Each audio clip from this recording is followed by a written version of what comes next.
Ojo, porque en Colombia acaban de cambiar las reglas del juego para la salud en el trabajo. Hay una nueva norma, la Resolución 1843 de 2025, y es súper importante que tanto trabajadores como empresas la conozcan bien. Vamos a desglosarla. Entonces, la gran pregunta es, ¿qué significa todo esto en la práctica, en el día a día? Pues los cambios son bastante grandes y nos tocan a casi todos. Vamos a ver de qué se trata. Para entenderlo bien, vamos a dividir este análisis en 4 puntos clave. Primero, veremos de qué va este nuevo manual de salud. Luego, las responsabilidades de cada quien. Después, nos metemos de lleno en los exámenes y los derechos que los rodean. Y cerramos con algo fundamental, la privacidad de nuestros datos. Listo, arranquemos con la primera parte, el nuevo manual de salud. Aquí vamos a sentar las bases para entender qué es exactamente esta Resolución 1843. A ver, ¿cuál es el corazón de esta norma? Muy simple. Se trata de modernizar las cosas, de poner las cartas sobre la mesa para que todo sea más justo y seguro. El objetivo es encontrar un equilibrio entre lo que necesita la empresa y la protección y dignidad del trabajador. Y ojo, que esto no es algo para el futuro, esto ya está pasando. La resolución se firmó en abril, se publicó en mayo y las empresas tienen hasta el 6 de noviembre para adaptarse. A partir del 7 de noviembre de 2025, esto es ley y es de cumplimiento obligatorio para todos. Ok, segunda parte. ¿Quién hace qué? Para que estas reglas funcionen, cada uno tiene que tener claro su papel. Así que vamos a ver quién es responsable de qué. Aquí, digamos que el plato fuerte de la responsabilidad se lo lleva el empleador. Tienen que ser súper claros con los perfiles de los cargos, aplicar las recomendaciones médicas en menos de 20 días y, algo muy importante, programar los exámenes dentro del horario laboral. Y, por supuesto, deben pagar absolutamente todo, desde los exámenes hasta los programas de prevención. Y este punto es crucial. ¿Se acabó el debate de quién paga? La norma es súper explícita. El empleador debe cubrir el 100% de los costos. 100%. El trabajador no tiene que sacar ni un solo peso de su bolsillo para esto. Pero claro, esto es un trabajo en equipo. La responsabilidad es compartida.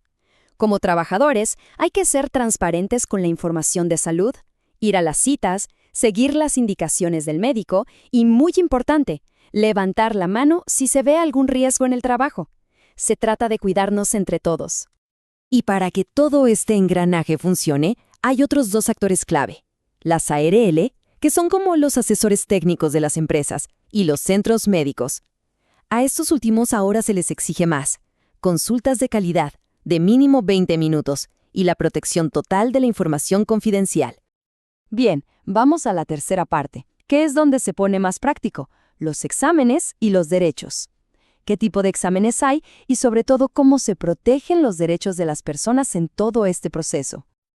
Pensemos en la vida laboral como un camino. Bueno, pues esta resolución pone un tipo de examen médico en cada parada importante. Hay uno antes de empezar a trabajar, otros que se hacen periódicamente, uno si hay un cambio de puesto, otro al volver de una incapacidad larga y claro, uno al final, cuando la persona se va de la empresa.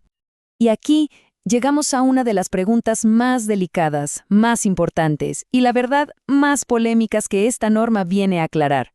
Una práctica que ha generado muchísima discusión. La respuesta es un no.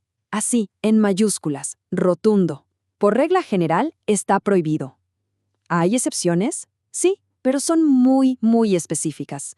Solo para trabajos que de verdad, con pruebas, representen un riesgo alto. Y aún así, la trabajadora tiene que dar su permiso por escrito. Si no, no es posible.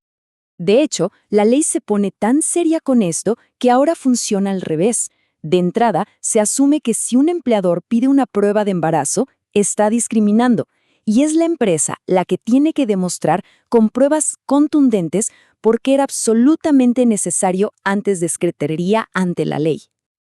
Y esta protección no se queda ahí, se extiende a otros temas. Por ejemplo, las pruebas de VIH quedan totalmente prohibidas como requisito para conseguir un trabajo. Y las pruebas de consumo de sustancias solo se permiten con un fin preventivo y únicamente en trabajos de muy alto riesgo como pilotos o conductores, y tiene que estar muy bien justificado. Y llegamos a la última parte. Con tanto examen y tanta evaluación, es lógico preguntarse, bueno, ¿Y qué pasa con toda esa información de salud que es tan personal? ¿Quién puede verla? ¿Cómo se protege? Aquí entra un concepto clave, la historia clínica ocupacional. Y no es un archivo más en la oficina. La ley la define como un documento legal, que es privado y confidencial. Ahí está todo el historial de salud de una persona relacionado con su trabajo. Lo más interesante es cómo se controla el acceso a esta información. Piénsenlo así. El trabajador siempre puede ver su historia clínica completa. El empleador, en cambio, no. A él solo le llega un resumen que dice si la persona es apta o no y si necesita alguna adaptación, pero nunca los diagnósticos. Solo otros médicos, con permiso, o un juez pueden ver el historial completo.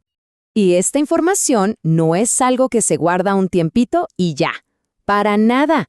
La ley exige que la historia clínica ocupacional se conserve por un periodo mínimo de 20 años. Esto nos da una idea de lo importante que es para hacerle seguimiento a la salud de una persona a lo largo del tiempo. En resumen, si juntamos todas las piezas, ¿qué tenemos?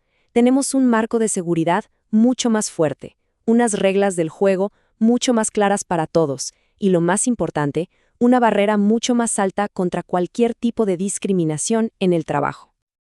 Como dicen por ahí, el papel lo aguanta todo. La norma ya está escrita y su intención es muy buena. La gran pregunta que queda en el aire es, ¿logrará de verdad cambiar la cultura en los lugares de trabajo de Colombia? La respuesta, al final, dependerá del compromiso de todos.